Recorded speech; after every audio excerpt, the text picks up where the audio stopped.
Entren, perdón. sí. ¿Ya empezó? Ahora. Ok. Bueno, muy buenas tardes o muy buenas noches, dependiendo desde dónde nos estén escuchando. Mi nombre es Anandi Keipo, soy licenciada en Historia y bueno, investigadora permanente de la agencia Más Estado, que está organizando este ciclo de webinar internacional junto con el Instituto de Investigación en Políticas Públicas y Gobierno de la Universidad Nacional de Río Negro. Hoy le estamos dando inicio a la tercera jornada de este ciclo, en la que nos proponemos reflexionar desde tres distintos enfoques, porque contamos y tenemos el gusto y el honor de contar con tres expositoras sobre políticas con perspectiva de género, intentando superar un poco, la propuesta es superar miradas binarias, reduccionistas o estereotípicas, y pensar los desafíos que hoy y actualmente presenta el diseño y la implementación de políticas y políticas de intervención que sean transformadoras e inclusivas en materia de géneros. Bueno, paso a presentarles a las tres expositoras que tenemos el día de hoy. La primera en hablar va a ser Luciana Panque, que nos acompaña desde Brasil. Luciana es doctora en Ciencias de la Comunicación, reconocida por su investigación y liderazgo junto a otras mujeres. Es vicepresidenta de la Asociación Latinoamericana de Investigadores en Campañas Electorales, ALICE. Ha dictado conferencias en cerca de 15 países y es consultora internacional en análisis de medios y de imagen con enfoque de género. Ha sido autora y organizadora de más de 70 capítulos y libros sobre comunicación política, que es el área en la que trabajó su postdoctorado. Es profesora del Departamento de Comunicación Social de la Universidad Federal do Paraná, en Brasil, y líder del grupo de investigación en comunicación electoral. Además, coordina la comunicación del proyecto de mujeres emprendedoras y lideresas e integra el Comité de Mujeres Líderes en España. En segundo lugar, vamos a tener a Ayelen Lozada, que nos acompaña desde España. Ayelen es terapeuta ocupacional y especialista en intervención comunitaria desde la metodología PROCESE. Forma parte del equipo de dirección del Centro de Desarrollo de Salud Comunitaria Mari Langer y coordina allí el área docente y el departamento comunitario. Cuenta con más de 15 años de experiencia en desarrollo de programas PROCESE docentes y comunitarios y sobre temáticas de género. Y bueno, ha formado parte de comités organizadores y científicos de jornadas y congresos internacionales, entre otros en Madrid, en La Habana, en Bilbao, siempre desde una perspectiva de construcción y de intervención desde la perspectiva de género. Y por último tenemos a Daniela Hein, que va a estar acompañándonos desde Río Negro, desde Argentina.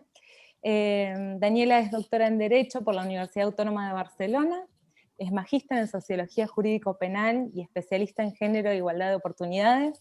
Se desempeña como profesora con perfil de investigación en políticas públicas y gobierno, y es directora de investigaciones y autora de numerosas publicaciones en el campo de los estudios de género y de los derechos humanos.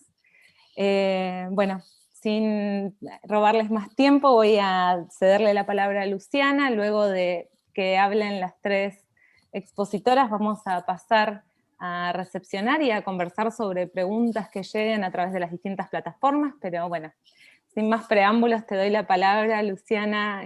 Muchas gracias.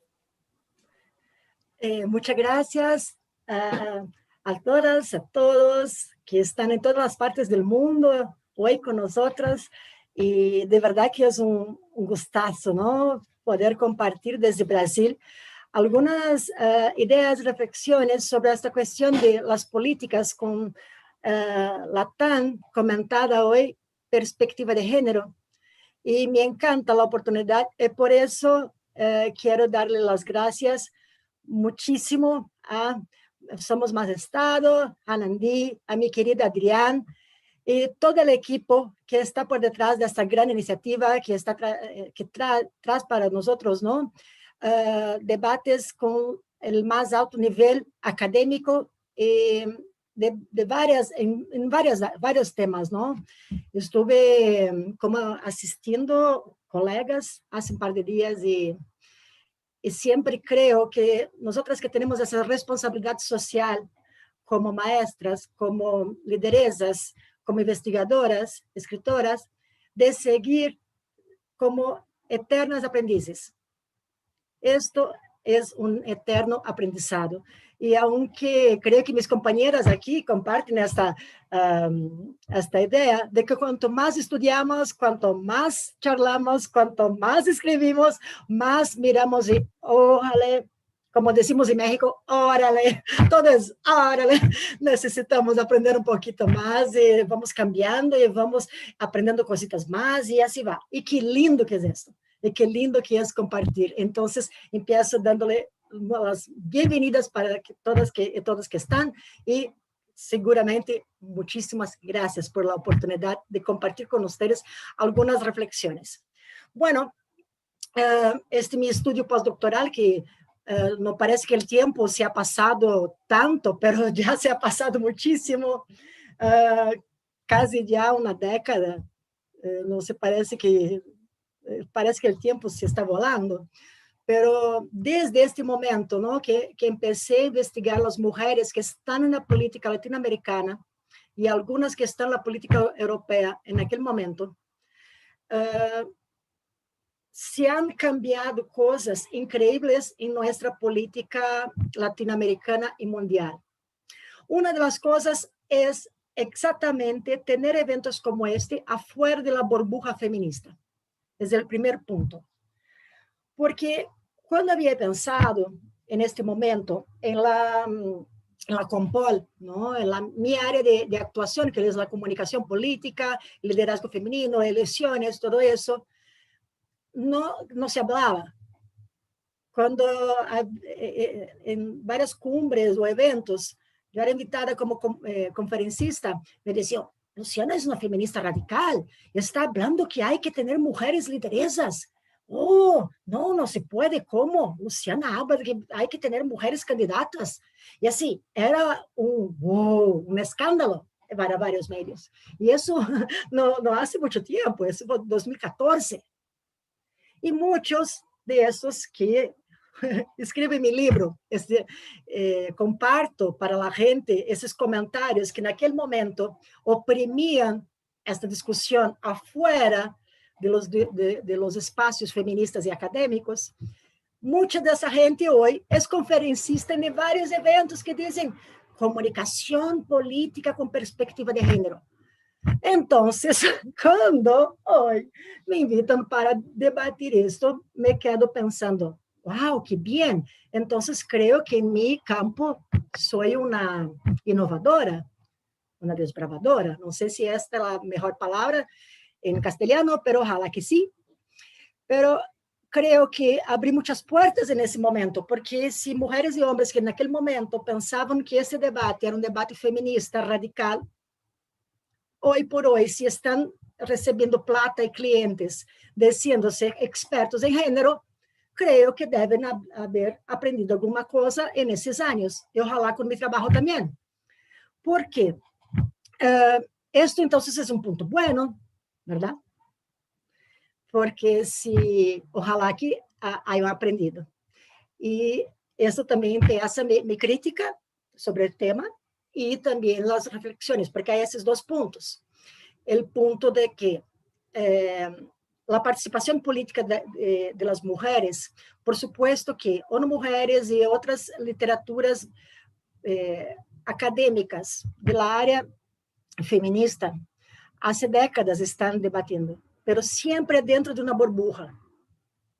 Este es el punto. Y seguíamos viendo en nuestra área de actuación, en los partidos políticos, en las candidatas y candidatos a los puestos públicos de mando en todos los países, no había equidad de género, no había leyes afirmativas y así va. Entonces, ejemplos. Leyes afirmativas, leyes, cupos de género.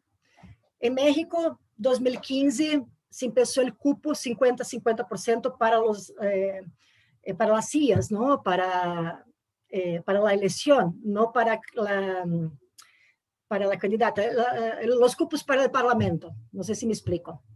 En Bolivia, Ecuador, Cuba, que también tiene paridad cuantitativa de género binario, ¿ok?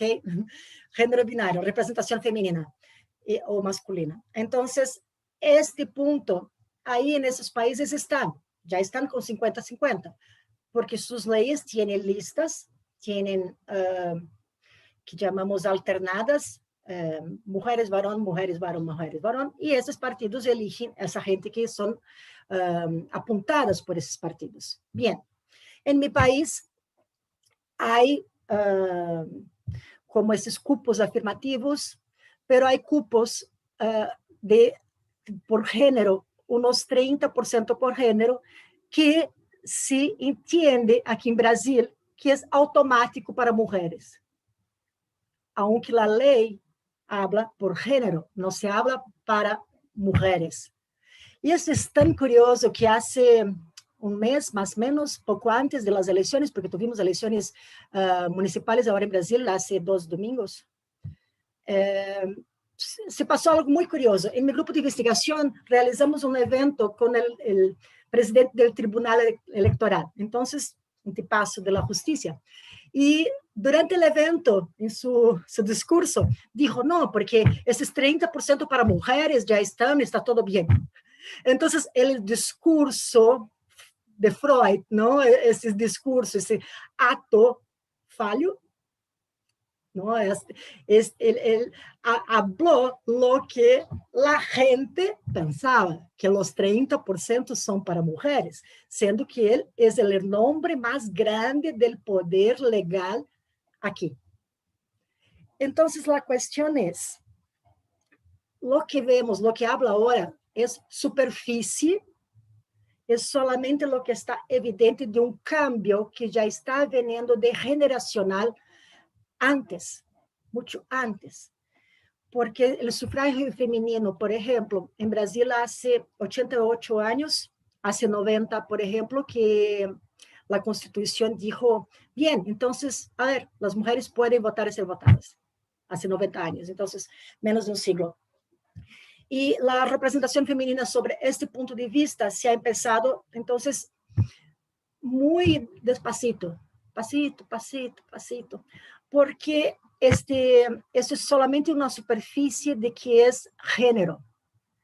Cuando Nandi había comentado, vamos debatir la cuestión del género, más allá de la cuestión binaria, eso es fundamental, porque existe una narrativa en varios países, en Latinoamérica en especial. Argentina creo que está muy lejos en términos de avance en ese sentido. Pero todo lo demás de América Latina, creo que con excepción de Argentina, están muy así retrasados cuando hablamos de género, porque género está una narrativa tan perjudicada con los prejuicios que dicen que género es una cosa mala, género es para convertir la gente en cosas, a ver, no sé si mezclan con cosas religiosas, con cosas de orientación sexual. Hay una mezcla. Es como decir sobre el feminismo. No sé si se pasa eso con los países de ustedes, creo que con Argentina menos, pero hablo, creo que Argentina menos por mi experiencia también con las argentinas y argentinos, ¿no? Pero con otros países aquí, en especial de Latinoamérica, las feministas son las bigotudas, las machas, las que están peleando todo el tiempo, no tienen feminidad, y cosas así. Entonces, los estereotipos de género, estereotipos de feminismo, todos los estereotipos están muy relacionados de una forma mala para que seguir fortaleciendo el patriarcado. Y cuando se habla de la cultura patriarcal, ¿qué es esto? Es el varón que tiene el poder, ¿no?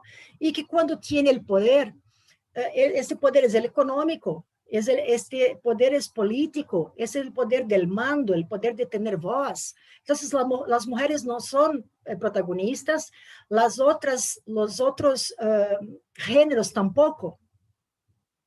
tampoco son protagonistas.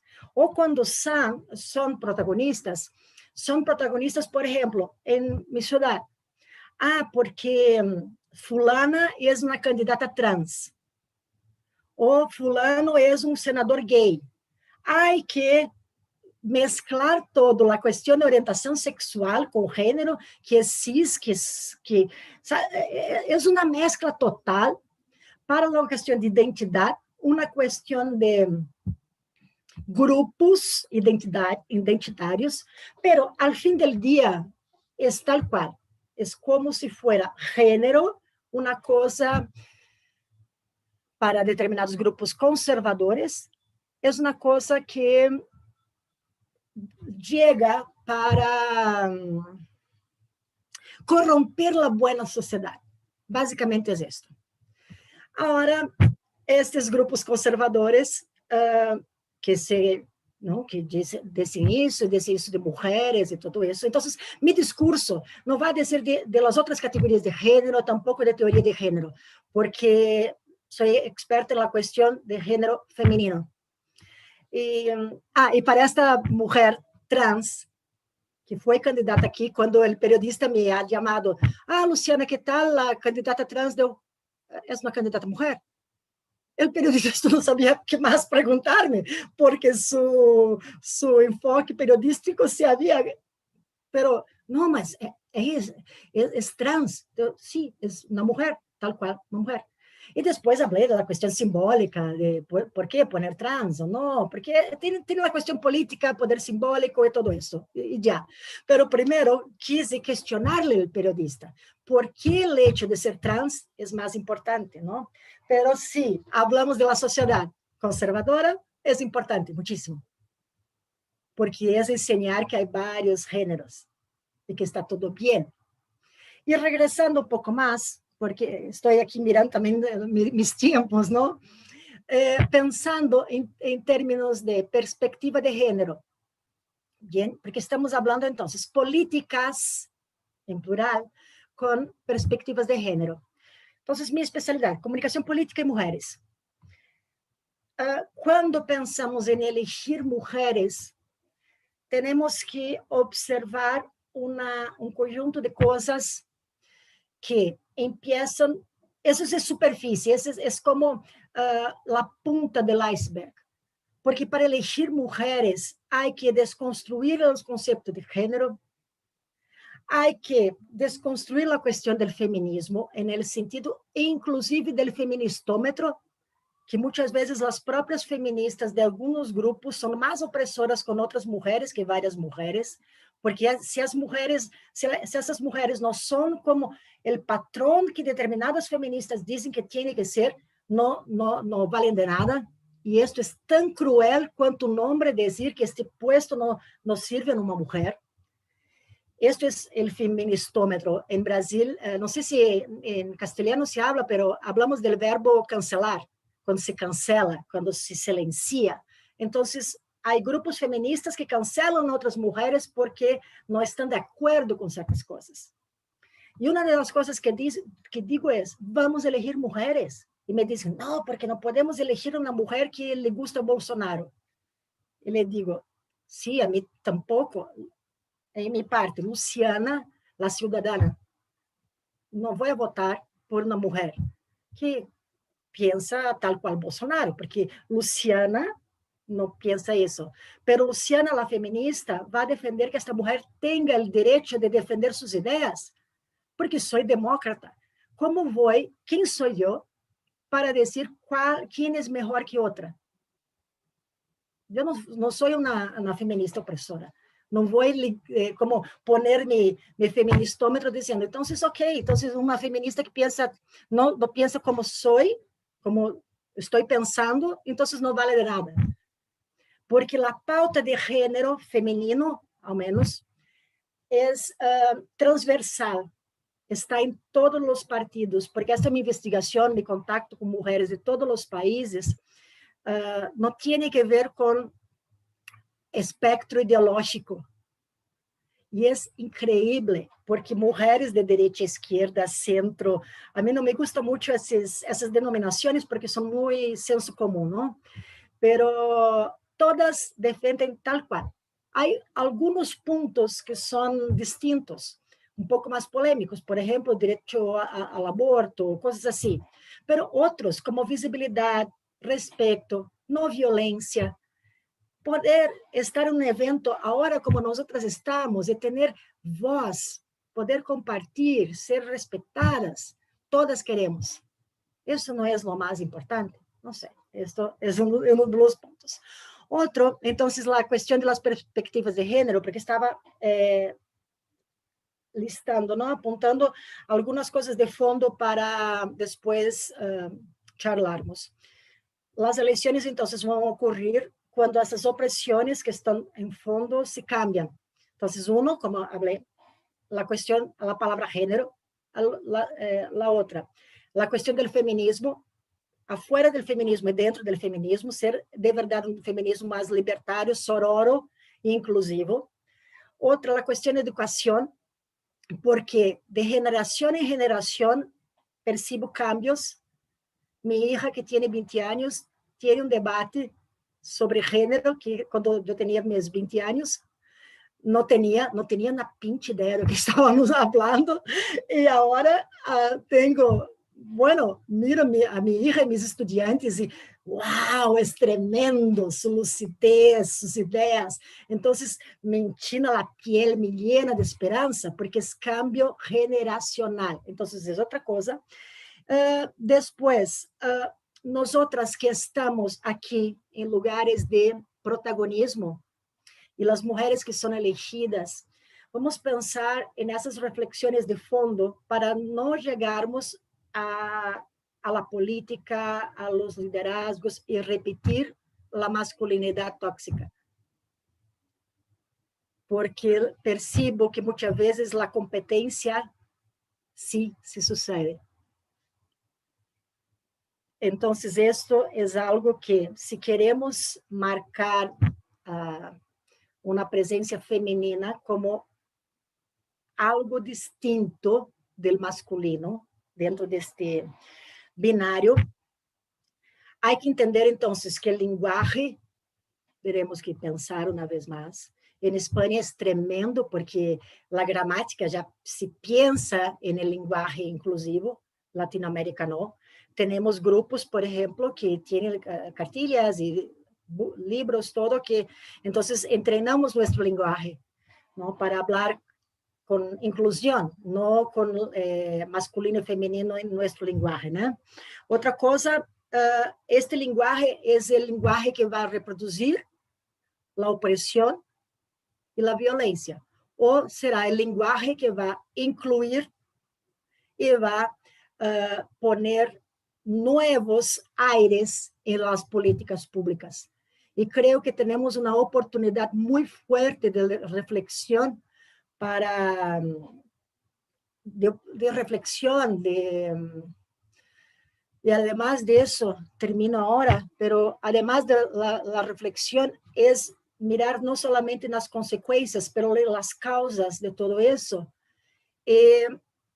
estar abiertas a este cambio también en nuestros puntos de vista como académicas. Entonces sería eso, y ahora me quedo para escuchar mis compañeras, y también estoy como ustedes, aquí lista para apuntarlo todo, y muchísimas gracias por la atención. Bueno, muchas gracias, Luciana, por bueno, tus palabras y las ideas que fuiste volcando. Luego, al final de la conversación, probablemente con las preguntas retomaremos algunas cuestiones que señalaste.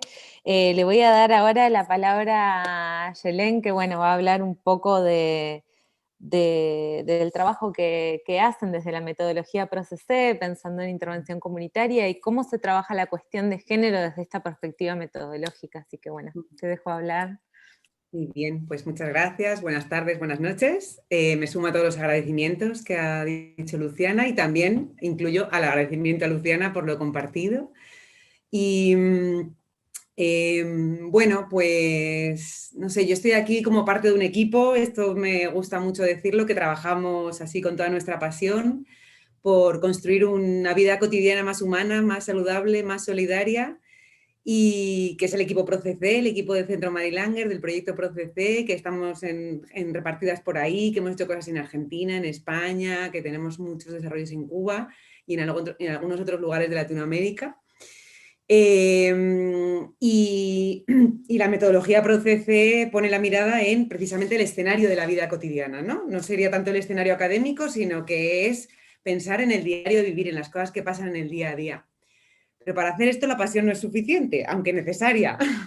Nos hace falta también marco teórico, nos hace falta método, nos hace falta praxis, y esto es lo que nos brinda la metodología ProCC, ¿no? Una construcción teórica y unas herramientas de trabajo que, bueno, inicialmente las desarrolló Mirta Cuco, la doctora Mirta Cuco, que es nuestra maestra, nuestra directora y compañera, y que hemos ido construyendo entre todas y todos.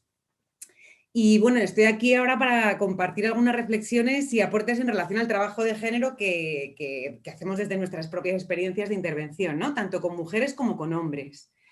Y que por supuesto nos parece fundamental, imprescindible seguir haciendo para contribuir a los procesos de transformación social. Bueno, para eso también siempre sentimos que va a ser necesario pensar un poco más allá de lo pensado en general, ¿no? O sea, siempre retarse a pensar más allá de lo pensado, tener una actitud abierta, creativa y amorosa, como estaba trayendo Luciana, para poder trabajar precisamente las propias contradicciones, ¿no? Y construir alternativas colectivas que nos permitan trascender muchas veces algunos atrapamientos de las lecturas dilemáticas, ¿no? Y con esa humildad y esas ganas de estar así abiertas y creativas, pues yo quería, pensando en esto de que la invitación era a pensar cosas que enriquezcan las políticas públicas desde una perspectiva amplia de política y amplia de pública, ¿no? Que no sea solo las leyes, sino que es todo el concepto amplio de lo político como forma de organización de la vida y de lo público como más allá o sea, como lo común, como lo colectivo, ¿no? Entonces, en este ratito yo quería dejar como 5 cosas, para ser un poco sistemática, para pensar la manera de pensar. Esto sería lo que a mí me gustaría, pensar la manera de pensar el tema del género, ¿no? Porque la manera de pensar el tema nos marca la manera de hacer. Y yo qué sé, por ejemplo, si pensamos en que el hombre tiene privilegios de una manera estática, pues las acciones van a ir encaminadas a reclamar que deje esos privilegios. Y ese camino, que se ha llevado en muchos casos, bueno, está teniendo algunos escollos, no está siendo suficiente y no está siendo del todo eficaz. Así que, para así una transformación profunda, queremos pensar un poco la manera de pensar el tema para trascender o enriquecer esa mirada, ¿no? Pues porque no todo el mundo se siente identificada con los privilegios, no todo el mundo los reconoce, no todo el mundo los cuestiona, no todo el mundo... hay gente que los niega, ¿no? Y no me refiero solamente a los hombres. También hay otras personas de diferentes géneros que podrían estar en esta diversidad. Entonces, vamos a partir sobre todo claramente porque entendemos que el género es una construcción social, ¿no? No, esto ya lo damos por supuesto, esta cosa de que hace unos años había que justificarlo, ahora por suerte no. Es una construcción social, ser mujer no se nace, se hace, y nosotras decimos, y ser hombre también. Entonces nos interesa mucho trabajar y estudiar cómo se construyen esos géneros. Si es una construcción, pensar cómo se construyen, ¿no? Y ahí nos parece fundamental la articulación especial entre patriarcado y capitalismo. Porque el patriarcado está ahí articulando unas lógicas de relación, unas lógicas de dominación y de articulación del poder, y luego el capitalismo lo subsume. O sea, surge el capitalismo gracias a que existen las lógicas patriarcales que favorecen las relaciones de dominación y de desigualdad, ¿no? Pero incluye las relaciones de explotación, que además en muchos casos hoy ya trascienden las relaciones de género. Entonces, nos parece importante asumir el reto de cómo cuestionar las construcciones de género del patriarcado y el capitalismo, pero sin caer en las mismas lógicas del patriarcado y el capitalismo. Porque si desde la lógica del capitalismo, por ejemplo, o sea, desde lo traía muy bien Luciana, desde la lógica del patriarcado, lo binario es que se nos cuela permanentemente a la hora de pensar incluso las soluciones, ¿no? En esa feminista opresora se está reproduciendo una lógica binaria que dice lo que está bien y lo que está mal, no hay otros colores. Entonces, reproduce la misma lógica que quiere cuestionar. Y desde la lógica capitalista, que es la lógica de la obtención de beneficio y de la subsunción del trabajo de cuidados por el trabajo productivo, pues la invisibilización del trabajo de cuidados va a seguir estando, lo haga quien lo haga. Entonces ya no solamente va a ser repartir el trabajo de cuidados, que también, ojo, que no estoy diciendo que no haya que repartir, sino que no nos quedemos tranquilas pensando que por repartir el trabajo estamos contrarrestando la lógica del capital, porque la lógica del capital lo que le interesa es que sea invisible el trabajo de cuidados, lo haga quien lo haga, ¿no? Entonces, ese reto de cuestionar las lógicas sin caer en las mismas lógicas es un reto que nos apetece, aunque sabemos que hay que hacerlo, pues eso, de una manera creativa, de una manera humilde, de una manera constructiva, generando reflexión lo más amorosa posible con unas mismas y con los demás, porque es que si no, resulta que cuando hablar de género implica enfrentamiento, crispación o agresividad, el capitalismo se frota las manos. Entonces nos parece estratégico generar espacios en los que hablar de esto no sea con enfrentamiento. Entonces, 5 cosas quería dejar, ya he dejado unas cuantas por el camino, pero quería traer como elementos que nos ayuden a pensar, ¿no? Esto de cómo situar la mirada, regular la mirada o ajustar las gafas. La primera cosa que quería traer es como una mirada relacional. Nosotras proponemos entender la construcción de los guiones, de los géneros, como una construcción de un guión social que implica unos mandatos articulados en un papel asignado, ¿no? Serás un buen hombre, serás una buena mujer, por supuesto una construcción binaria, lógicamente, o sea, el papel es binario, la realidad no, las personas no son, o sea, la realidad no es binaria, es múltiple y diversa, pero el papel construido para encasillarnos es categoría de hombre o mujer, ahora empieza a haber otras, pero la hegemónica. Y entonces, en ese mandato es interesantísimo pensar que los dos papeles hegemónicos están construidos de manera relacional. Es decir, uno se relaciona con el otro desde además una relación de complementariedad. En el guión, no estoy diciendo las personas, las hombres y las mujeres no somos complementarios, pero los guiones establecidos para hombres y mujeres sí que implican una relación de complementariedad donde lo que se le asigna a uno se le expropia a la otra y viceversa. Y esto es muy funcional al sistema porque la relación empaquetada bajo la etiqueta del amor romántico y del modelo de familia de las medias naranjas, que todavía queda mucho, ese paquetito incluye una unidad de producción social, ¿no? Donde está el trabajo productivo y el trabajo reproductivo. Asignado, repartido principalmente el trabajo productivo y el trabajo productivo a los hombres y el trabajo reproductivo de cuidados a las mujeres, pero que, no sé, por decirlo así con una imagen muy de cómo lo trabajamos en la comunidad, él gana un sobre que no administra, porque ella es la que lo administra, que dicen que las mujeres estiramos hasta el fin de mes el sobre, ella administra un sobre que no gana. Ella necesita un hombre que la mantenga, él necesita una mujer que lo cuide. Entonces, claro, esa es como una unidad de dependencia, que no es lo mismo que la interdependencia, que es muy funcional al sistema, porque además encierra la invisibilización del trabajo de cuidados. Entonces, por eso nos parece, desde esta primera mirada, que pensar lo relacional nos parece fundamental trabajar con ambos. Es decir, en esa unidad de un equilibrio horrible, dependiente, pero que dura las bodas de plata, de oro y de platino, ¿no? Porque es esa cosa de que si cumplen su papel, ese contrato social dura mucho tiempo. Pues cuando algo se mueve, que por suerte al pensar que es un papel se puede cambiar, pero cuando algo se mueve, toda la unidad se mueve. Entonces hay que trabajar con lo que le pasa a la otra parte y lo que pasa en ese vínculo, ¿no? En esa cuestión relacional, y por eso nosotros hacemos trabajos con mujeres, con hombres y luego juntos. Proyecto de trabajo por separado y un proyecto que llamamos reencuentros, ¿no? Para reencontrarse en las relaciones entre diferentes géneros, no porque tengamos que estar juntos, sino porque tenemos que poder estar bien juntos o separados, ¿no? Esa es la primera cosa. La segunda que quería traer es que la mirada sea dialéctica. ¿Qué queremos decir con dialéctica? Pues entender en esa relación cómo se retroalimentan, ¿no? Como que el machismo no lo reproducen solo los hombres. O sea, a mí me vienen ejemplos de los adolescentes cuando me dicen, ya, profe, es que las chicas dicen que quieren chicos románticos y sensibles, pero luego los que más ligan son los malotes. y el que está con la moto fardando en la puerta del instituto, ¿no? Entonces, ¿cómo se construye un modelo no solamente en la cabeza de los chicos, sino en el modelo de la cabeza del deseo de las mujeres? Entonces, es muy importante ver esa relación dialéctica para no caer en culparse mutuamente, porque eso nos deja en posiciones dilemáticas y dicotómicas, ¿no? Como la dilemática que ha salido tanto en las redes estos días de amar a Maradona y criticar a Maradona, como si no fuera compatible las dos cosas, y tuviéramos que vivirla como que si amo a Maradona no soy feminista, buena feminista, ¿no?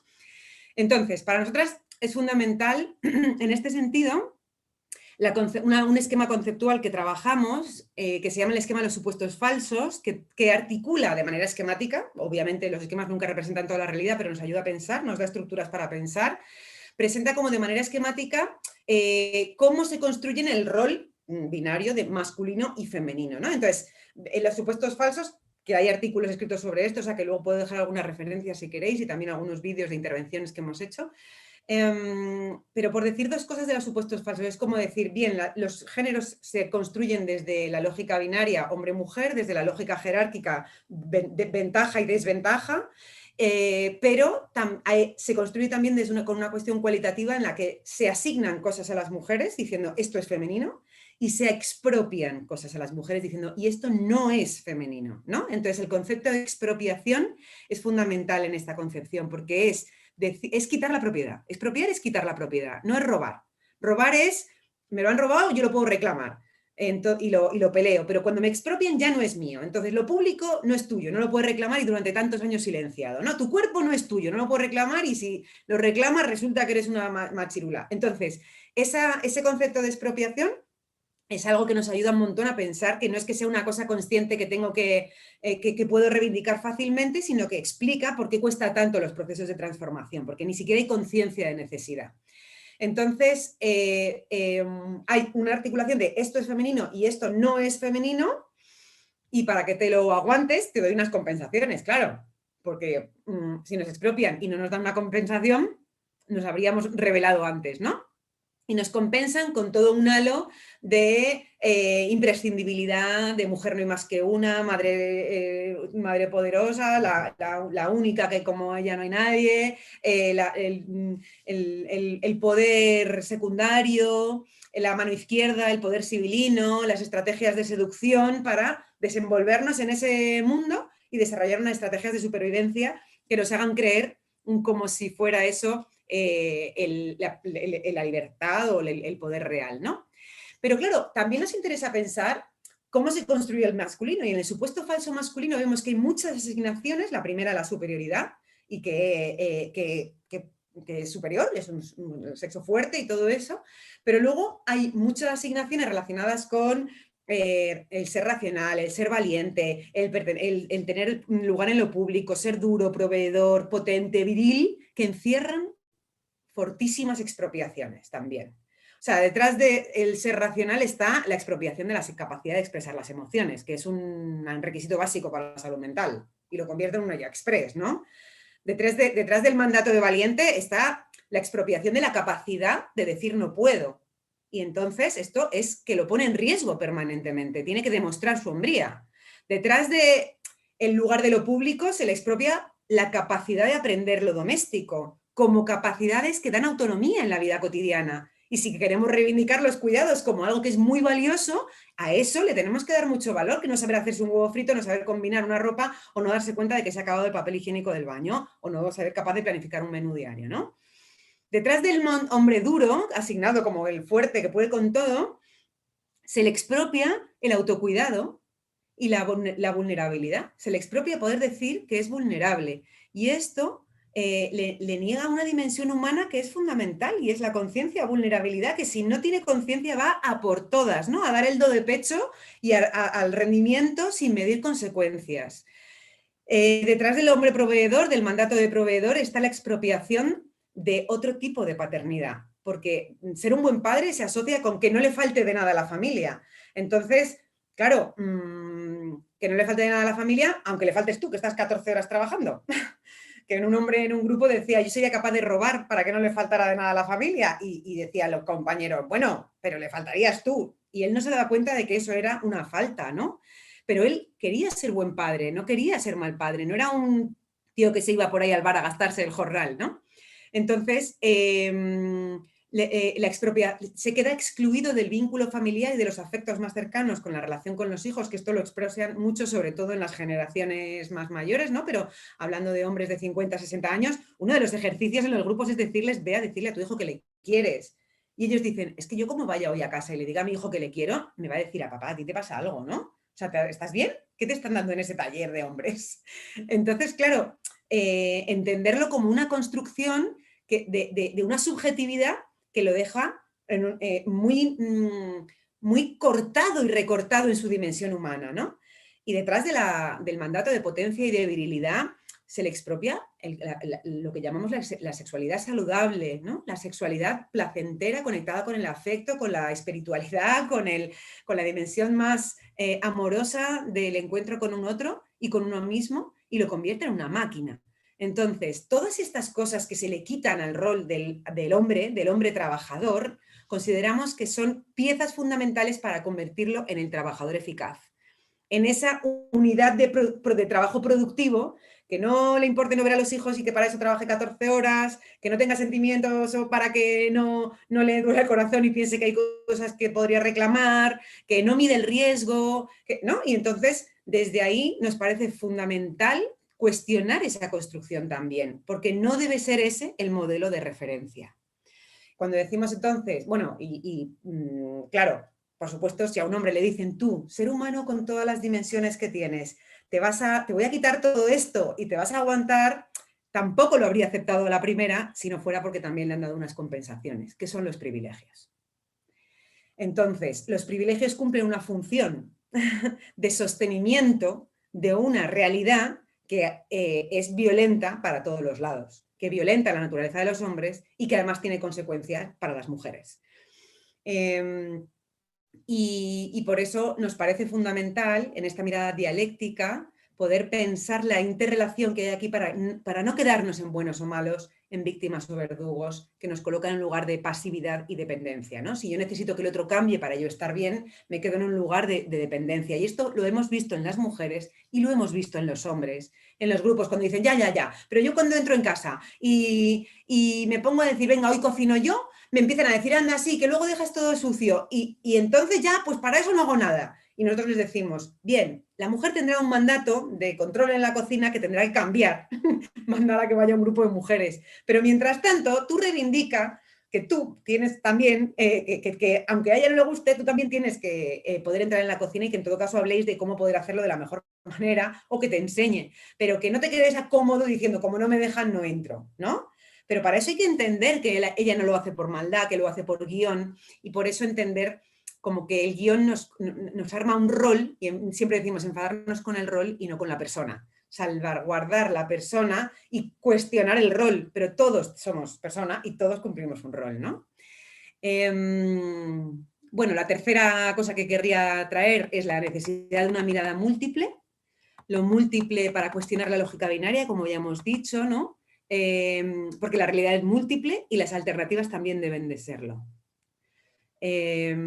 Más que de diversidad, el propio concepto de diverso a veces encierra la lógica atributiva, porque diverso es lo que diverge de algo, y ese algo es lo que se considera referente. Entonces es importante, ¿no? O sea, decir, igual tendremos que dejar de hablar de diversidad para empezar a hablar de multiplicidad, ¿no? Más que de modelos, hablar de referentes, más que de resultados, promover procesos, que además los procesos son inacabados, como decía Luciana Precioso al principio, que todo el rato estamos aprendiendo. Entonces ya hemos conquistado una de nuestras expropiaciones en nuestro ámbito de lo público, pero todavía tengo contradicciones en relación a la culpa que siento cuando dejo a los niños de no sé qué. Bien, estamos en proceso, vamos al siguiente, ¿no? Y sobre todo, en la propuesta de intervención, trabajar más desde la reflexión sobre las contradicciones y dificultades que desde los deber ser. Usted debe o tú tienes que soltar los privilegios, tú tienes que tomarte el café con tu amiga. El deber ser nos deja atrapados en la omnipotencia, ¿no? El cuarto concepto que querría traer es que es necesario una mirada cualitativa. lo cualitativo frente a lo cuantitativo, aunque no es excluyente, porque no tenemos que estar en la, en la binaria, ¿no? Pueden ser combinadas, pero interpelar la lógica jerárquica, es decir, no es necesario, bueno, no es tan útil solo hacer análisis cuantitativos que determinen quién está peor entre hombres y mujeres. Nos interesan ampliar la mirada, hacer análisis cualitativos para comprender mejor cómo nos engancha a cada uno y cada una el papel y así pensar abordajes que sean específicos para cada situación. Que es lo que hacemos y que tienen resultados muy, muy interesantes porque son más finos, hilan más fino, permiten no hacer una tabla rasa, permiten trabajar la especificidad, la particularidad dentro de una mirada también de lo común, ¿no? Y lo comunitario, porque es una construcción social. Esto desculpabiliza mucho. Siempre decimos en el trabajo que hay que desculpabilizar para responsabilizar. Y que además, no sé, como que pasar por lo racional, la experiencia racional no va a ser suficiente, hace falta la experiencia experiencial, ¿no? Y para eso va a ser muy importante todo lo cualitativo. Y por último, quería traer, que es importante, una mirada creativa. Es decir, creatividad en tanto no se trata de intercambiar los papeles. No se trata de que uno suelte un papel, se trata de reescribir el guión. Y en una obra de teatro, si uno solo de los personajes escribe el guión, el otro puede seguir haciendo el papel y no hay obra común. Y a nosotros nos interesa lo común, nos interesa construir una sociedad en la que quepamos todas, todes y todis y todos, en las que podamos encontrarnos de la manera más amorosa posible, sin negar y sin ser naif, por supuesto, y sin negar que habrá conflictos, pero que conflicto no significa enfrentamiento, conflicto es el encuentro con lo diferente y que ahí tenemos que trabajar ese encuentro. Y que en esa creatividad, el decir hay que reescribir el guión, no intercambiarlo, supone también interpelar la lógica atributiva, porque cuando miramos a lo masculino como referente, estamos colocándolo desde la lógica atributiva en el lugar de superioridad. Entonces, si las mujeres tenemos que ser más masculinas para poder liberarnos, estamos reproduciendo la lógica atributiva, ¿no? Así que, como que desde esa reestructuración, reescribir el guión, nos interesa muchísimo generar los espacios para reescribirlo entre mujeres, reescribirlo entre hombres y reescribirlo juntas y juntos para poder también ir viendo cómo se relacionan esos dos guiones, porque si no vamos a terminar haciendo, ¿no?, esto de los hombres a Marte, las mujeres son de Venus y los hombres de Marte, y creando como, reproduciendo la lógica de dos mundos diferentes. Y entonces desde ahí es que estamos empezando a elaborar algo que podríamos empezar a llamar el feminismo del encuentro. Es decir, un feminismo que vaya encaminado a encontrarnos con una misma, con uno mismo y, por supuesto, con las, les y los demás. Y esto espero que sea sugerente para el debate. Muchísimas gracias. Muchísimas gracias, Ayelen. Muy, muy interesante la exposición. Bueno, antes de pasar a las preguntas y a bueno, lo que se quieran comentar entre ustedes, le voy a dar la palabra a Daniela, que va a hablar ella desde su formación y su perspectiva, que es la de la sociología jurídica y la perspectiva de derechos humanos, sobre, bueno, otros aportes a esta discusión. Muchas gracias. Bueno, hola, buenas tardes. Muchas gracias. También voy a comenzar agradeciendo a la organización, a las amigas, amigues, amigos de Más Estado que han tenido esta maravillosa idea y de permitirme y permitirnos encontrarnos en este espacio virtual y compartir esta tarde con Luciana y con Ayelen y sus tan interesantísimas apreciaciones y contribuciones para pensar estas cuestiones de género. La verdad es que me ha encantado escuchar a las dos, así que gracias también por esto. Bueno, yo voy a hablar en algo que tiene que ver con lo que he estado investigando en los últimos años, que son las respuestas estatales a las violencias por razón de género. Y hoy estaba pensando que, bueno, para hacer como una reflexión global respecto de esto, para que pudiera no ser disonante, tan disonante mi intervención con respecto a lo que pensaba que podían ser las intervenciones de Luciana y Ayelen, pensé, bueno, voy a hacer como una especie de balanceo pendular, de péndulo, ¿no? Entre un poco para reflexionar sobre violencias y sobre el papel del Estado y las políticas públicas en este tema. Me voy a poner un poco en el rol como entre la feminista feliz, como diría Carol Smart una vez, el feminismo puede ser, las feministas podemos ser felices, y de hecho lo somos, y aunque trabajemos y pongamos en disputa cuestiones que no lo son, como esta de la que yo voy a hablar, a la feminista, un poco la feminista aguafiestas, ¿no? La feminista aguafiestas, la quejica, la quejosa, que pone un poco el dedo en la llaga y va sobre las cuestiones que no están tan bien, sobre los desafíos, sobre el trabajo pendiente. Entonces, bueno, así de la feminista feliz a la feminista aguafiestas, voy a empezar entonces por los logros, lo que yo considero que son los logros fundamentales que tenemos en este campo, y ustedes van a encontrar, aunque parezca raro, me llamó mucho la atención la sintonía en el pensamiento que tuve con Luciana y con Ayelen, en muchos puntos. Así voy a mencionar muy pocos logros en este campo, a modo de síntesis y de introducción, algunas otras cuestiones más problemáticas que quiero compartir. En primer lugar, en los logros me parece fundamental que hemos avanzado mucho en la conceptualización y legislación de la violencia contra las mujeres, de las feministas radicales de los años 60 que se reunían entre ellas, de los grupos de conciencia de los que emergieron estos conceptos que luego se difundieron y que integraron la legislación y las políticas públicas. Ha pasado mucho, han pasado cosas muy buenas. Hemos logrado identificar muchos tipos y modalidades de violencia. En el camino también se ha incluido no solo en el sujeto político de los temas de género, no se ha reducido a las mujeres, como decía Luciana, hemos incluido y hemos hecho alianzas y tácticas, estrategias y tácticas con las personas que integran el colectivo LGBT+.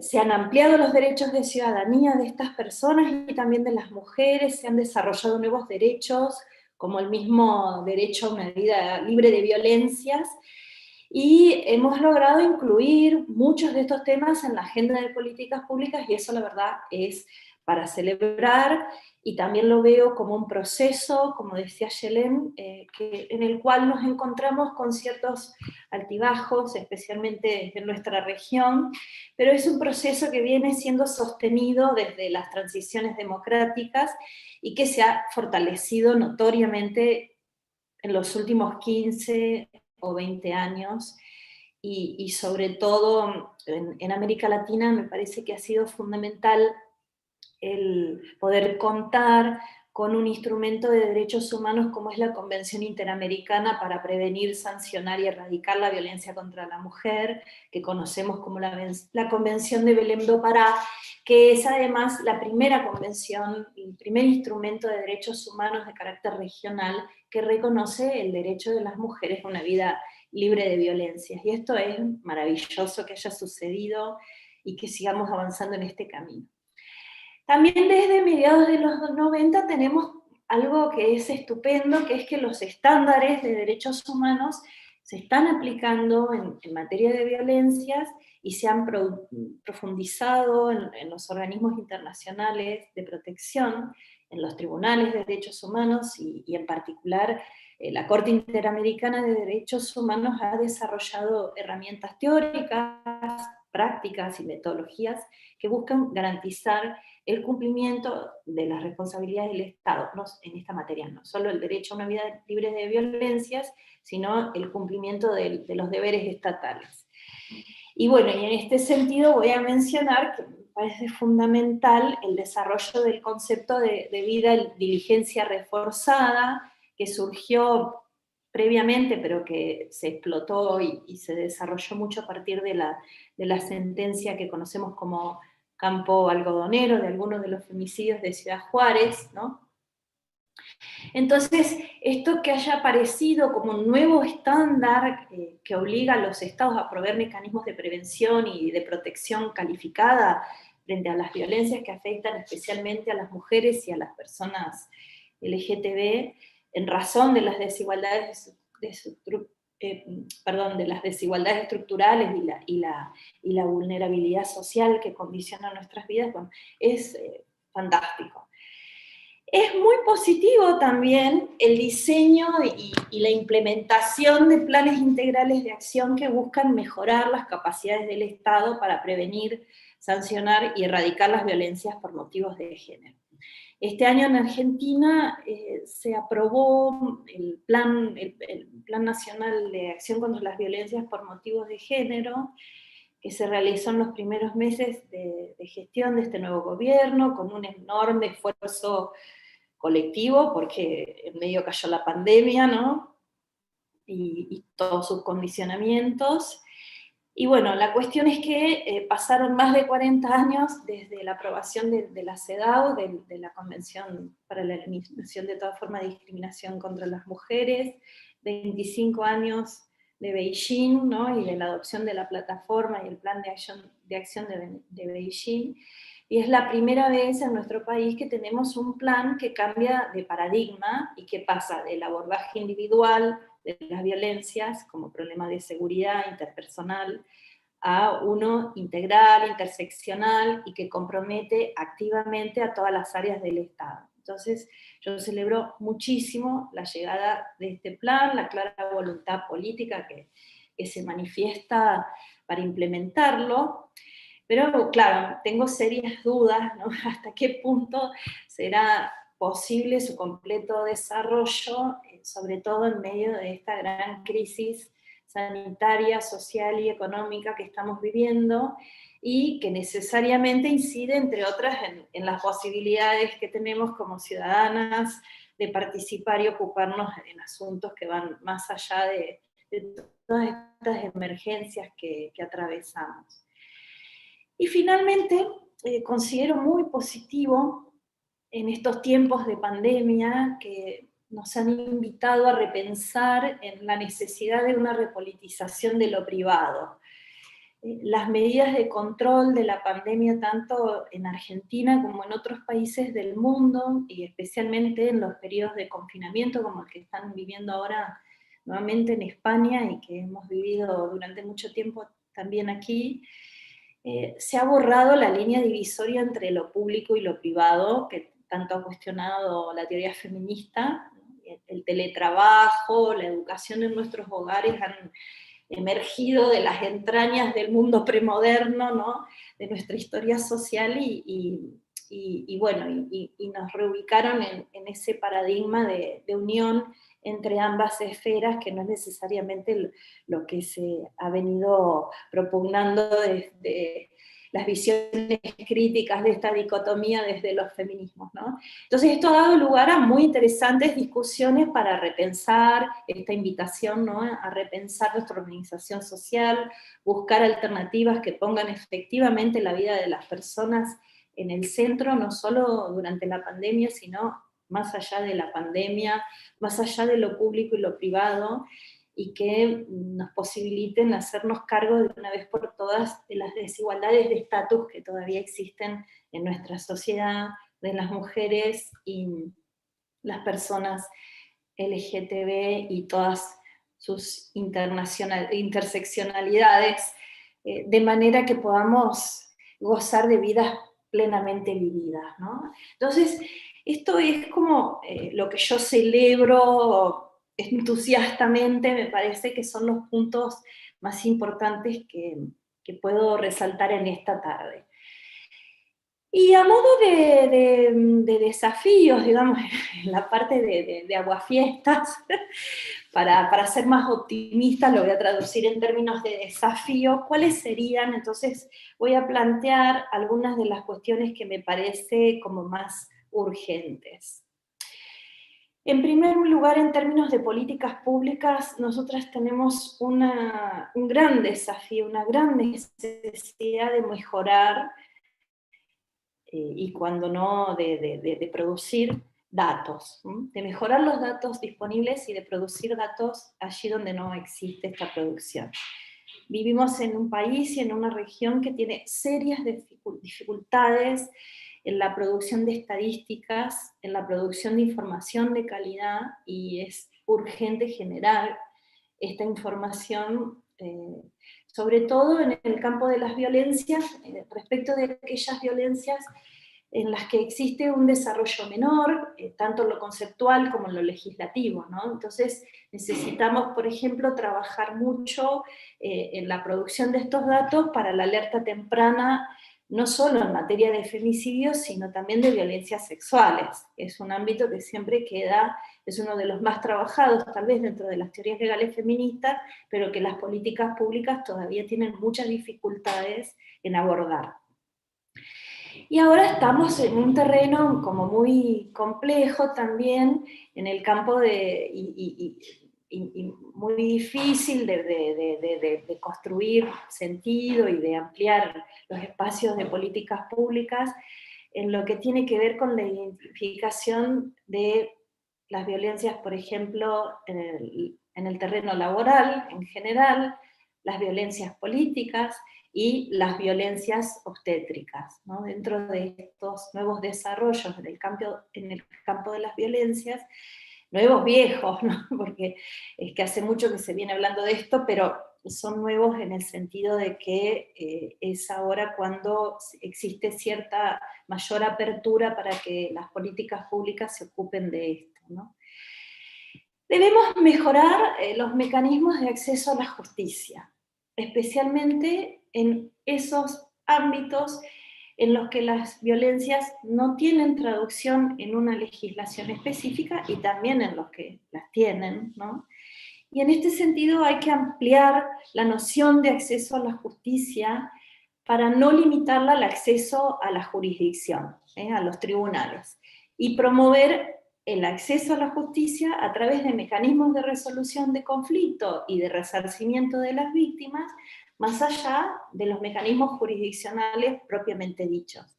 Es decir, que se pueda reparar el daño causado sin necesidad de ir a juicio, y esto lo digo desde una perspectiva que tiene a la justicia, y en especial a la justicia penal, como última ratio. Entonces, esta mirada amplia de acceso a la justicia, mucho más allá del acceso a las jurisdicciones, que es el acceso a los juzgados, ¿no? Es urgente también disminuir los déficits en las investigaciones judiciales. En los casos que sí se judicializan, es notoria todavía la gran cantidad de dificultades que tenemos, y en este sentido me parece que una de las claves es intentar trabajar en el sentido de reducir o redireccionar la selectividad de los sistemas de justicia penal, de modo tal que las estrategias penales, que como dije las concibo como última ratio y para las violencias más graves, especialmente las sexuales y las letales, aquí tenemos que tener cuidado en no limitar, por un lado, a reproducir el paradigma familista de las violencias contra las mujeres, de que hablan Alda Facio y otras teóricas del derecho feministas, que se extienda a las violencias producidas en otros ámbitos, y especialmente, y esto quiero hacer mucho hincapié en el ámbito laboral, y ahora en Argentina estamos como observando mucho todo el terreno de las violencias obstétricas, ¿no? Y sobre todo en este momento, reitero que tenemos que estar muy alertas en este campo, porque se está discutiendo, como ustedes saben, nuevamente va a entrar en el Congreso la ley de interrupción voluntaria del embarazo, que todavía no tenemos.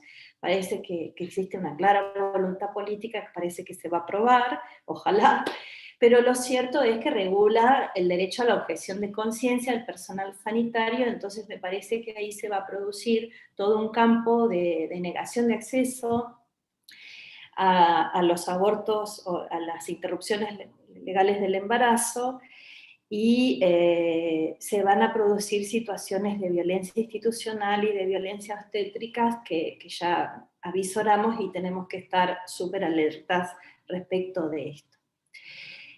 En quinto lugar, me parece que es necesario afrontar y disminuir las fuertes resistencias que el patriarcado judicial expresa en los sistemas de justicia respecto de la aplicación de la legislación de género. Tenemos una legislación de género cada vez más prolífera, ¿no? Y sin embargo no se aplica o no se aplica con perspectiva de género. Entonces, por ejemplo, las investigaciones en estos momentos están relevando un escaso uso de la figura de los femicidios. Esto se hace más evidente cuando se trabaja la tentativa de los femicidios. Nosotras estamos ahora trabajando este tema. En Río Negro, por ejemplo, más de un 25% de las tentativas de femicidios no son, ni se menciona la palabra tentativa, aunque sea de homicidio, ya ni hablar de femicidio, sino que se trabajan como en lesiones, y con suerte lesiones graves, ¿no? Entonces ahí hay como una invisibilización de las violencias letales contra las mujeres que es necesario trabajar. Por otro lado, el concepto de femicidio se reduce a los femicidios íntimos. Existe también un alto índice de sobreseimientos y de juicios abreviados. ¿Esto qué significa? Que en más de un 80% de los casos de las violencias de género letales, o las violencias de género más graves, tentativas de femicidio, no van a juicio, sino que terminan con soluciones anticipadas, negociadas por abogados, a veces sin la intervención de las víctimas. Entonces, bueno, esto es, hay que prestar atención a esto que está pasando.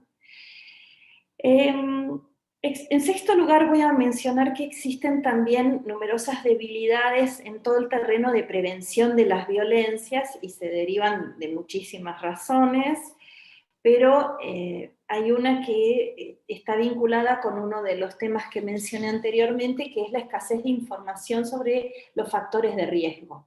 Tenemos muy pocos estudios serios y muy pocos datos sobre factores de riesgo, y no existen políticas preventivas consistentes con esos datos. Si no conocemos los factores de riesgo, mal podemos pensar en estrategias de prevención eficaces. En séptimo término quiero mencionar todo el tema de pobreza estructural y debilidad institucional, que en nuestro país, en nuestra región, son factores decisivos y deben integrar las políticas antiviolencia, deben integrarlas en políticas de igualdad de género, interseccionales, transversales, y que, reitero, pongan la vida de las personas en el centro. Y esto tiene múltiples también consecuencias y múltiples dimensiones. Y ya para acabar, en último lugar, y vinculado con lo anterior, me gustaría resaltar que estamos en un momento en donde se habla mucho de salud, de la salud pública, la crisis sanitaria, ¿no? Y resulta, bueno, la OMS, que también está en foco últimamente, y muchos otros organismos internacionales vienen considerando desde hace tiempo que la violencia por motivos de género es un problema de salud pública, ¿no? Entonces me llamó mucho la atención ver que durante lo que llevamos de gestión de la pandemia, tanto en Argentina como en otros países, ha pasado en España y en muchos otros países, las políticas orientadas a paliar la crisis sanitaria del COVID-19, especialmente en los comienzos, y creo que se ha extendido a lo largo de toda la gestión de la pandemia con algunos ajustes, pero muy especialmente en los comienzos, no han tenido cabalmente en consideración las recomendaciones de los organismos internacionales que alertaban sobre la posibilidad, que se concretó rápidamente, de un aumento considerable de las violencias de género, ¿no? Sobre todo en los periodos de confinamiento, los periodos de aislamiento. y además no se ha tenido suficientemente en consideración la perspectiva de género en la salud en general. Exige considerar no solo la dimensión de la patología física que se pretende evitar, a la que se le pretende dar respuesta en esta emergencia sanitaria del COVID-19, sino también todas las dimensiones psíquicas y emocionales y el impacto diferencial de género de las medidas de gestión de la pandemia, especialmente, como dije, en los momentos de aislamiento. Entonces, yo vengo desde hace bastante tiempo, también en un trabajo en equipo, pensando con muchas compañeras, amigas, que pensamos estos temas, que debatimos en el campo de los terrenos, en el terreno de los feminismos jurídicos, ¿no? Hace tiempo que estamos sosteniendo la idea de que necesitamos no solamente revisar los derechos para incorporar la perspectiva de género, sino que debemos expandir y tensionar los límites del derecho en su conjunto y de las políticas públicas. Sí, necesitamos crear todavía nuevos derechos y espacios de gestión de las políticas que nos permitan a las mujeres y a las personas LGTB y también a los varones ser y expresarnos como verdad somos, como de verdad somos, y gozar de nuestras vidas en libertad, cosa que los sistemas patriarcales no nos han permitido, y menos el capitalismo y la conjunción, como decía Yelén, el entramado patriarcado capitalista. La verdad es que es un sistema que se amparan las libertades, el capitalismo tiene la bandera de la libertad, pero es la libertad de mercado, pero es una libertad que ahoga nuestras vidas en muy diversas facetas, ¿no? Y entonces, claro, hablando de la libertad, las violencias por razones de género afectan muchos aspectos de la vida de las mujeres y de las personas LGTB, pero también y sobre todo afectan la libertad de las personas, ¿no? Entonces, es necesario también expandir los límites del derecho a una vida libre de violencia para incorporar en las agendas públicas no solo estas violencias que aún no tienen respuesta estatal o aquellas a las que se está dando una respuesta insuficiente, como comentaba antes. Creo que es momento de repensar, de pensar en serio en la socialización de la prevención de las violencias. Es necesario derribar en serio la dicotomía público-privado también a la hora de pensar en las violencias y de organizarnos socialmente nuevamente, de modo tal que no quede ni una persona que sufra violencia sin ser percibida, identificada y atendida.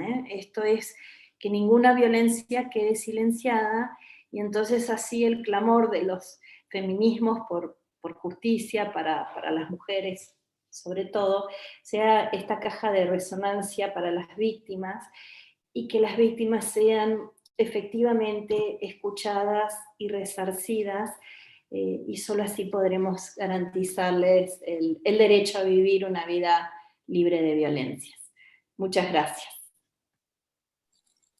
Bueno, muchísimas gracias, Daniela, también por tu intervención muy interesante. Me he apuntado aquí varias cosas, la verdad es que increíblemente, aún pensando en 3 líneas de trabajo y de aportes tan diversas, creo que hay una base común con la que pensar varias cosas.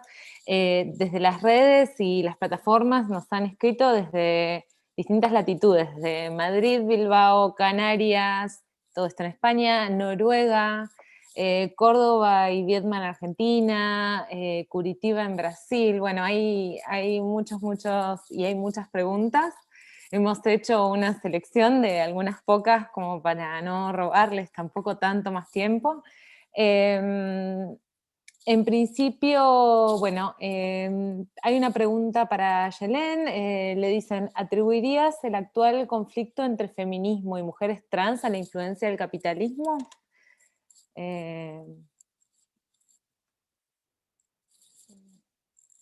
A Yelén es para vos.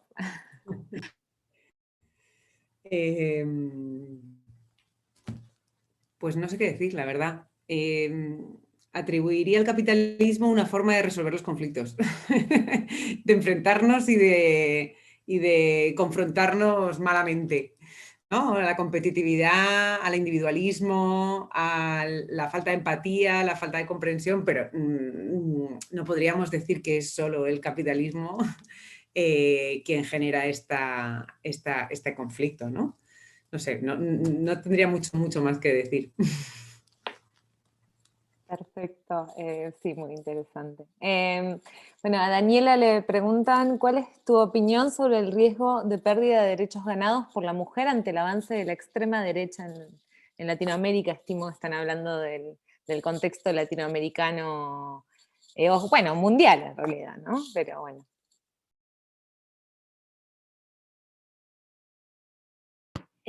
Bueno, los riesgos son muchos. Creo que el riesgo fundamental es a que aumenten los niveles de violencia, porque me parece que las respuestas que están dando los gobiernos de derecha apuntan hacia eso, aumentar los niveles de violencia económica, de violencia política y de violencia contra las mujeres. En Brasil, por ejemplo, hemos tenido muchos aquí, Luciana siente, y bueno, y aquí en Argentina se viene frenando con mucha fuerza el avance de los gobiernos, de las propuestas conservadoras y de derechas, pero la expropiación de lo que hemos ganado es claramente el riesgo mayor. Aquí, por suerte, hemos podido recuperar terreno en este sentido. Vamos a ver qué está pasando en Bolivia, bueno, vamos a ver qué pasa en otros países, qué pasa con el Brasil post-Bolsonaro, bueno, las elecciones en Estados Unidos. Yo creo que ahí es un buen momento en el sentido de que hay una ampliación de conciencia ciudadana y de los derechos. Está visto que los pueblos no quieren gobiernos de derechas, no están, la derecha está intentando avanzar, pero hasta ahora, por lo menos lo que viene pasando aquí, ¿no? Es que los pueblos están reaccionando y eso habla bien de nuestros pueblos, habla bien de nuestra ciudadanía, de una ciudadanía cada vez más consciente de lo que quiere para su vida, ¿no? Tal vez puedo aportar en esta cuestión, porque acá, por ejemplo, tuvimos ahora las elecciones municipales y el gobierno donde Bolsonaro ha apoyado a los candidatos casi 100% perdieron. Entonces, la población en 2 años está como despertando. En Brasil decimos que hay la gente arrepentida, ¿no? Que ha votado en contra, una narrativa en contra de la corrupción, pero con el pasar del tiempo vieron que esta narrativa ya no más, porque el clan Bolsonaro no, ya enseñó a qué vino, ¿no? Entonces, este es uno de los puntos, ¿no? Hubo pérdida de derechos de mujeres y también una exageración, ¿no? Del discurso del odio, sí. Entonces es como si la gente sale del closet. Una violencia muy fuerte en contra grupos, es tremendo, sí, eso es verdad. Entonces son los riesgos de los extremos. Este es el punto. Y a la vez, por acá se pasó algo tremendo, ¿sí? De bueno, de buenísimo. Entonces, para no ser aguafiestas, ¿no? Para la parte buena del feminismo. La parte buena, entonces, es que delante de ese escenario de se sacan derechos de mujeres, LGBTIs, todos, ¿no? ¿Qué ha pasado en estas elecciones? Además, con el escenario de la pandemia, grupos fuertes de todo lo que ustedes pueden imaginar, de las cuestiones ideológicas, unieronse para capacitación de mujeres candidatas y también para publicizar, para hacer la divulgación de campañas electorales, también para representación trans, LGBTs, de todo. Hubo, entonces, elecciones en varias capitales de otros municipios de las primeras representaciones trans, de mujeres. Aquí mi ciudad, que es una ciudad, además, muy europea, es una ciudad convencional, sur de Brasil, racista. Entonces, ay, qué feo decirle eso, pero sí, es como una características, ¿no? De la ciudad del sur, el comportamiento electoral del sur. Pero hubo la elección de la primera mujer negra para concejala. Eso después de 300 años de la ciudad.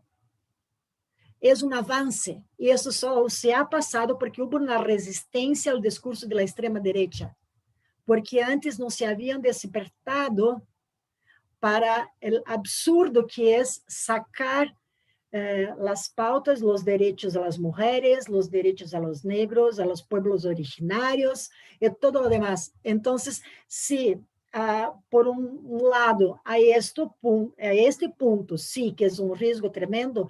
Por otro lado, otros grupos se organizan como resistencia y como una respuesta de que no, que acá estamos y vamos a representar a otros grupos, ¿no? Entonces, esto me gustaría hacer como un testigo, ¿no?, de lo que ha pasado por acá. Muy, muy interesante. Justo la siguiente pregunta es para vos, Luciana, respecto a cuáles considerás que son los principales desafíos de la comunicación política en la construcción del sentido social, sobre todo en aquellas lideresas que hoy tienen la oportunidad de reconstruir el lugar de la mujer desde la conducción en los distintos niveles de gobierno. La comunicación política, lo principal es protagonizar las mujeres en los espacios de mando. Las mujeres estar en el poder con el poder. Porque no basta la cuestión cuantitativa. Antes había comentado de países que tienen entonces números, pero estar con números, pero no tener voz, no tener protagonismo dentro de los partidos o de las asambleas, también es algo que nos parece, no sé, una expresión, pero es algo como estamos siguiendo los protocolos. Entonces, vamos a poner las mujeres aquí o esas representaciones y se quedan calladitas y nos paran de molestar, ¿no? Entonces, la comunicación política tiene un rol fundamental, un papel fundamental para la cuestión de concientización, que son modos de mirar el mundo, deben, ¿no? O se espera que sean otras maneras de ver el mundo, que debemos pensar que el cuerpo es político. La presencia del cuerpo femenino en los puestos de mando, en las fotos, en los eventos, en todo es político, es simbólico, es muy fuerte. Entonces, la comunicación política debe colorir en todos los sentidos su comunicación, adoptar un lenguaje inclusivo, un lenguaje incluyente. Y cuando hablo del lenguaje incluyente, ojo, porque no solamente del lenguaje lingüístico, no solamente del discurso en castellano, portugués, inglés, lo que sea.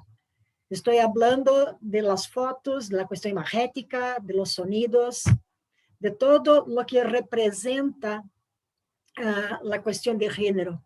Porque si pensamos entonces en la democracia representativa, ¿no?, en la representación efectiva de la gente en los puestos, en todos, ¿no?, ejecutivo, legislativo, debemos colorir todas las comunicaciones. Y cuando hablo en colorir, ¿hablo de qué?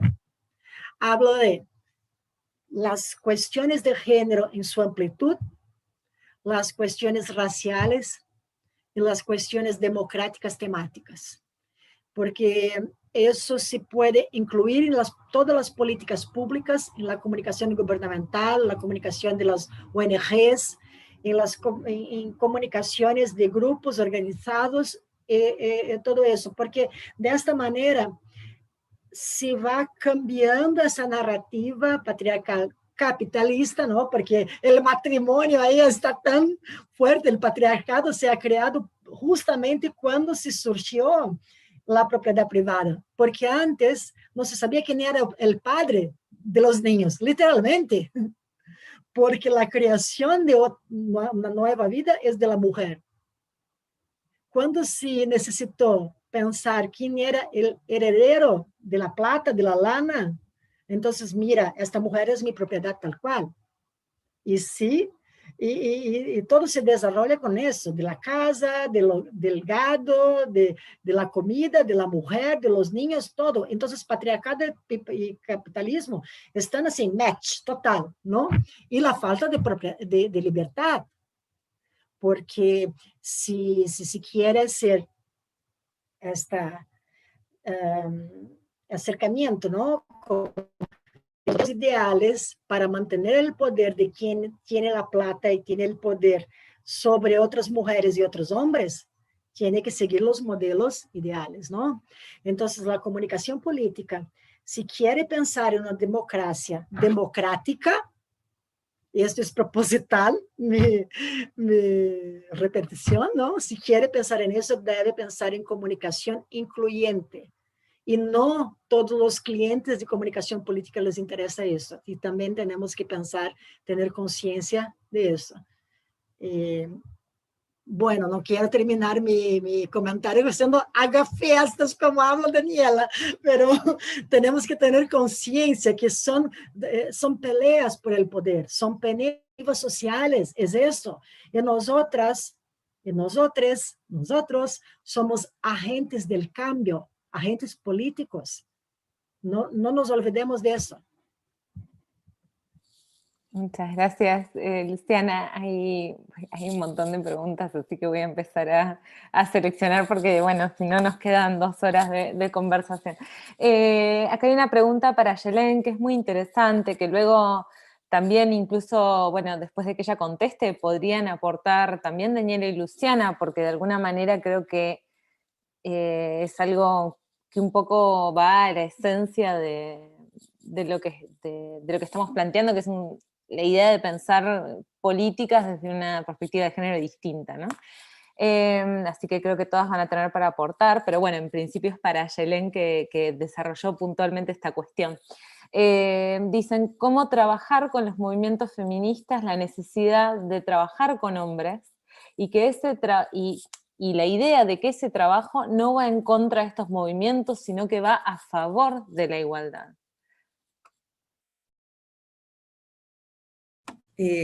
Bueno, ese es el reto, ¿no? A ver, o sea, no sabría por dónde empezar. Visibilizar, o sea, cuestionar la lógica binaria y jerárquica para pensar que trabajar con la problemática del hombre no es ir en contra de las mujeres, es precisamente tocar eso, ¿no? De lo binario. Otra cosa es que todo el mundo tenga que hacer lo mismo. No, pues que haya gente que se dedique a trabajar con las mujeres y gente que haga con los hombres, pues bien. O sea, no es que todo el mundo tenga que hacer lo mismo. Y si hay gente que no le apetece trabajar con los hombres, que no lo haga.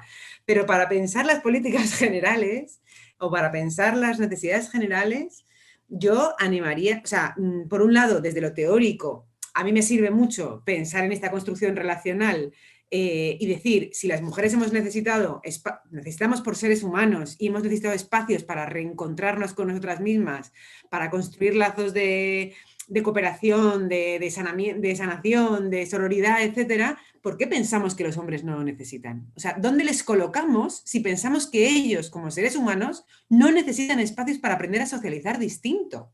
Entonces, para mí es una trampa, o sea, es como un enganche que tenemos muchas veces dentro de los feminismos, como que es como, bueno, vale, para los hombres que se apañen, pero nosotras, oye, pues si es que yo como profesional, como mujer, que cada una haga lo que le dé la gana, pero como profesional, a mí me importa pensar en la salud para todos y todas y todes. Me importa pensar en la justicia, me importa pensar en la vida plena de la que hablaba Daniela para todo el mundo, ¿no? Entonces, ¿desde dónde pensamos que un ser humano que está socializado en la competitividad, en la agresividad, en la castración, en la expresión de sus sentimientos, en el dar la talla, no necesita un espacio distinto para aprender otra cosa.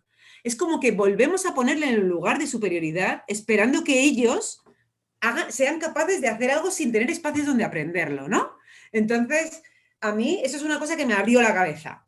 A mí eso me ayudó muchísimo a decir, espera un momento, claro, o sea, ¿por qué voy a pensar yo que van a soltar los privilegios solos, van a aprender a ser más humanos solos, ¿no?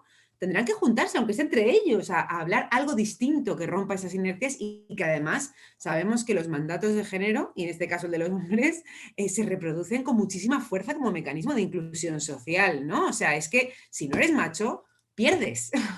Entonces, hay que trabajar no solo con cada hombre, sino con cada colectivo y con el imaginario social general en el que estamos incluidas también las mujeres y las otras personas. Entonces, esa sería una primera cosa, y la más general. Y la otra cosa que diría es hablar desde mi experiencia. O sea, para mí ha sido espectacular la experiencia de trabajar con hombres que cuando, si podéis ver el vídeo de Silencio Roto, que está en YouTube, el Silencio Roto, Centro Marilangue, bueno, buscando, es un vídeo de una intervención con hombres desempleados de una zona popular de la zona sur de Madrid, en la época, en 2013, con empleados de larga duración, hombres de 50, 60 años, que a mí, con muchísimo cariño, siempre me gusta decir, ojo, no eran los hombres jóvenes que se están repensando hoy, eran Manolo, el del bar. Y escucharles decir, es que ahora entendemos más a la mujer porque nos hemos podido entender a nosotros mismos, es lo que te dice, entonces se puede, conectando, o sea, dándoles la posibilidad de que se encuentren con que se puede vivir distinto y que merece la pena vivir de una manera más amorosa con uno mismo y con los otros, entonces vas a entender también, vas a poder desarrollar la capacidad de la empatía, ¿no? Entonces yo transmitiría también la experiencia. La experiencia para nosotros siempre ha sido satisfactoria el trabajar con hombres, porque se ha hecho tanto con las mujeres que a lo mejor con las mujeres ahora no se ve tanto el avance, pero es que con los hombres, como no se ha hecho nada, cuando les pones en un encuadre en el que no vas desde el reproche, esto también es muy importante, ¿eh? Si tú entras a un hombre y le dices que sepas que eres un privilegiado, que eres un abusador, que eres un potencial maltratador y que tienes que cambiar, no vuelven, no vuelven. Entonces, por una cosa o por otra, por estrategia o por filosofía, no puedes entrar por ahí. Entonces, siempre entramos con conectar con el dolor del hombre, conectar con el dolor de ese ser que está socializado para ser máquina, funcional al sistema. Y cuando podemos conectar, además también nos reconcilia muchísimo a nosotras, porque podemos enfadarnos muchísimo con el rol y no con la persona. Eso es lo que se me ocurre decir. Y con mucho cariño y respeto por las luchas y porque las cosas que diga cada uno tienen su sentido y tienen su historia. Pero bueno, tendiendo una mano. Bueno, muy, muy interesante. Ahora les hago alguna pregunta que en realidad están dirigidas a todas, así que bueno, la que quiera conteste, o las tres si quieren. Hay una persona que pregunta, bueno, además de los condicionamientos que plantea el sistema capitalista para estas perspectivas, ¿no? Para pensar la perspectiva de género, de alguna manera, ¿qué rol ocupa la religión, ¿no? en el esquema? Porque, bueno, esta persona dice, ¿no creen que los países donde la religión, cualquiera, presenta un gran peso en la sociedad, es un factor determinante que mantiene o incluso agranda la brecha de género? ¿Cómo trabajar desde las políticas públicas y de intervención este fenómeno, dada su extrema sensibilidad al entrar en conflicto con las creencias, bueno, más íntimas, por supuesto, de los ciudadanos? Bueno, puedo empezar, si me permiten. Si tomamos la cuestión académica Althusser, el autor, ¿no? Althusser, que nos habla de los...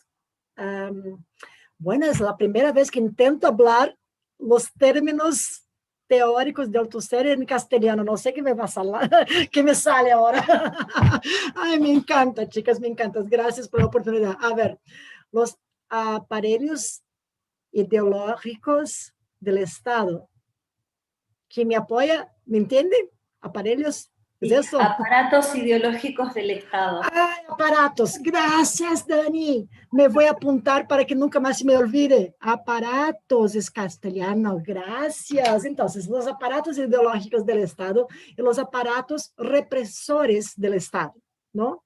Entonces, creo que esto nos puede tener como un punto de debate, un punto teórico de para hablar de esto, ¿no? Hoy estaba estoy dirigiendo algunas investigaciones, ¿no? Algunas tesis en mi universidad, y justo hoy estaba hablando de los aparatos ideológicos cuando hablamos de la cuestión de la belleza, ¿no?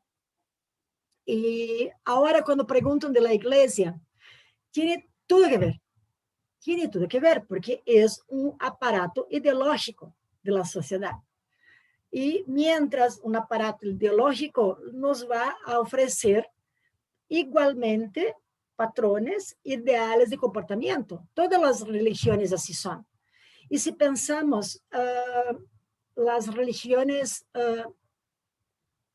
desde el principio, vamos a pensar el cristianismo, cuando se ha empezado, disputaban, ¿no? Peleaban con los reyes, el poder económico, el poder político, no era una cuestión de religión o de fe. Cuando vinieron aquí a Latinoamérica y exilaron, mataron todos los pueblos originarios, intentaron convertir todos para su religión como si fuera la mejor. Eso también es una cuestión del poder, política y capitalista, tal cual si estamos hablando de eso. Entonces, tiene todo que ver, porque es una ideología, una manera de ver el mundo.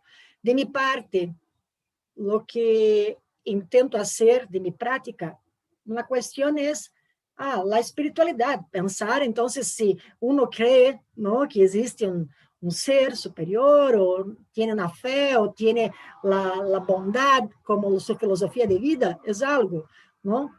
Pero la religión que impone, por ejemplo, que el espacio de las mujeres es por detrás o es aislado, es lejos de los espacios sagrados para esa religión, o que la mujer no puede ser la sacerdotisa, o la sacerdotisa no puede compartir, o que el sexo es pecado, que los curas no pueden ser casados porque se van a distraer, eso se va a generar varias cosas, y así va. Entonces, tiene todo que ver, ¿no? Cada quien elige.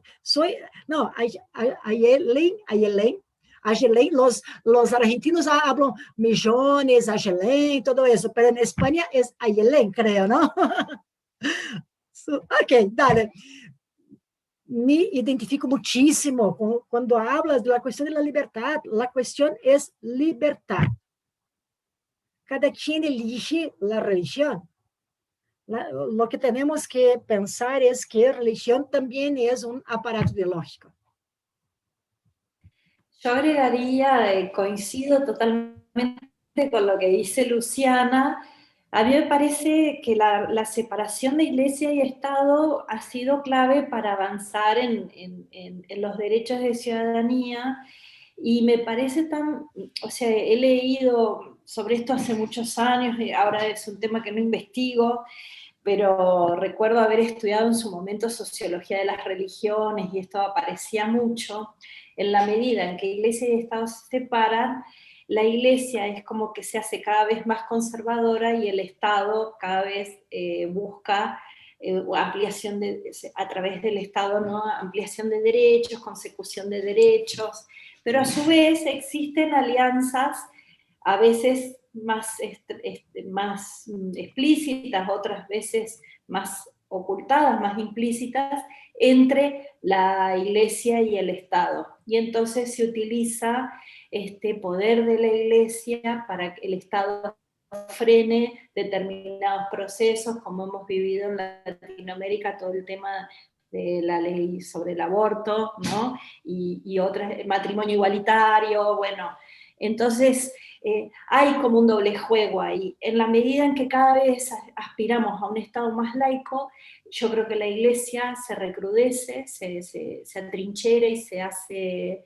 más conservadora, y también hay iglesias que se están repensando y se están abriendo lentamente a otras posibilidades. Pero hay un juego ahí de pesos y contrapesos interesante, en un juego de libertades. las religiones, la máxima de todas las religiones es obedecer, ¿no? Entonces el juego de la libertad en la religión es como muy complejo, ¿no? Digo, difícil. Sí, a mí me gustaría también añadir una cosa más que reflexionando, porque yo no soy especialista en esto, pero estando absolutamente de acuerdo con lo que estáis diciendo, ¿no? A nivel de aparato del Estado y de mecanismo social, me lleva de formación profesional a lo cotidiano. Y en lo cotidiano hay gente que para la que la iglesia, la comunidad, su cura es su persona de referencia y vive muchas cosas muy importantes en esa comunidad que además hace mucho bien en muchas otras áreas de la vida. Entonces, me parecería súper interesante articular la posibilidad de que también se pueden dar procesos de transformación dentro, de que también se podrían abrir espacios de debate para poder reinventar las maneras, ¿no? No dejarlo como algo estático y anquilosado y que la persona que está dentro sienta que o dentro obedeciendo o si no, tengo que dejar todo lo que me daba identidad, seguridad y contención, ¿no?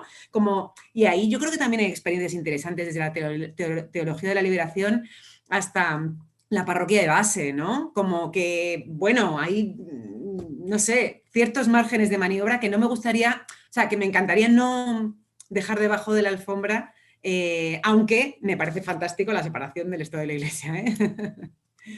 Para darle a la gente la posibilidad de trabajar sus contradicciones diarias, que si no, nos quedamos mucho en la impotencia.